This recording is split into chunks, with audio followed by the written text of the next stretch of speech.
আপনি শুনলে অবাক হবেন যে মিস্টার বিস্ট তার থাম্বনেলের জন্য $10,000 খরচ করেন। মিস্টার বিস্ট তার একটি ভিডিওতে বলেছেন তার একটি ভিডিওর জন্য 20টি থাম্বনেল ব্যবহার করা হয়, তেমনি তার প্রতিটা ভিডিওতে 100 মিলিয়ন প্লাস ভিউ আসেন।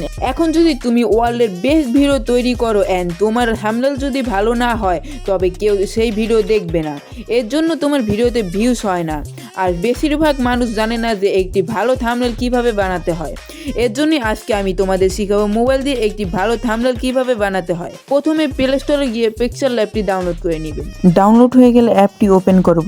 যেহেতু আমরা ইউটিউব থাম্বনেল তৈরি করব তাহলে 3 ডটের উপর ক্লিক করে ইমেজ সাইজে ক্লিক করে ইউটিউব থাম্বনেল সিলেক্ট করে নিব। এখানে সামনে দেখছি একটা টেক্সট, এই টেক্সটটাতে ডিলিট করতে হলে আমাদের উপরে ডিলিট অপশনে ক্লিক করে ডিলিট করে দিতে হবে। এখন আমাদের থাম্বনেলের ব্যাকগ্রাউন্ড দিতে হবে। থাম্বনেলের ব্যাকগ্রাউন্ড দেওয়ার জন্য উপরে 3 ডটের আইকনে ক্লিক করতে হবে। তারপর ইউজ ইমেজ ফ্রম গ্যালারিতে ক্লিক করে ব্যাকগ্রাউন্ডটি সিলেক্ট করে নিতে হবে। এখন এখানে আমাদের মেইন সাবজেক্ট বসাতে হবে। এখানে আমি একটি পিকচার বসিয়ে দিচ্ছি।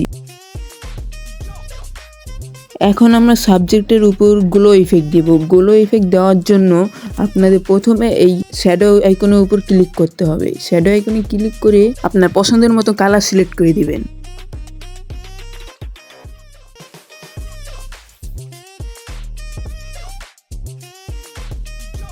এই উপরে এই আইকনে ক্লিক করে ইমেজটি লক করে নেবেন। এই পিএনজির জন্য আমি একটা গ্লো ইফেক্ট দিব। গ্লো ইফেক্ট দেওয়ার জন্য আপনি গ্লো ইফেক্টটি সিলেক্ট করে টু ব্যাগের উপর ক্লিক করে নেবেন। আপনার চাইলে এটা কালারও চেঞ্জ করতে পারেন।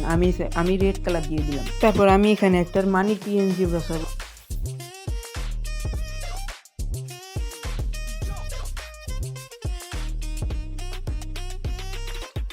সাইডে একটা ফোনের পিকচার বসিয়ে দিব। পিকচার বসানোর জন্য 3 ডটের উপর ক্লিক করে পিকচারটি সিলেক্ট করে ঠিকমতো বসিয়ে দিতে হবে। পিকচারটি বসানোর পর এটাকে লক করে দিতে হবে। এখন আমাদের টেক্সট অ্যাড করতে হবে। টেক্সট অ্যাড করার জন্য প্লাস আইকনে ক্লিক করে টেক্সটের উপর ক্লিক করে তারপর আমরা এখানে যা লিখবো তা লিখে ওকে করে দিতে হবে। একটু বড় করে আমাদের মন মতো জায়গায় বসিয়ে দিব এটা। এখন এটার মধ্যে একটি ফন্ট অ্যাড করতে হবে। এখন লেখাটার উপরে আমাদের গ্লো ইফেক্ট দিতে হবে। গ্লো ইফেক্ট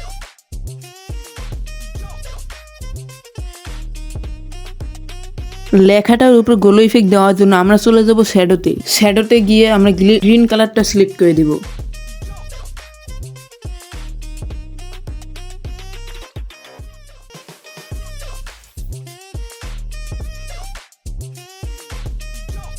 তারপরে আমাদের থাম্বনেলটা হয়ে যাবে। থাম্বনেলটা সেভ করার জন্য উপরে সেভের উপরে ক্লিক করে তবে সেভ টু গ্যালারিতে ক্লিক করতে হবে। আজকের ভিডিও এই পর্যন্ত। দেখা হবে অন্য একটি ভিডিওতে অন্য কোনো টপিক নিয়ে।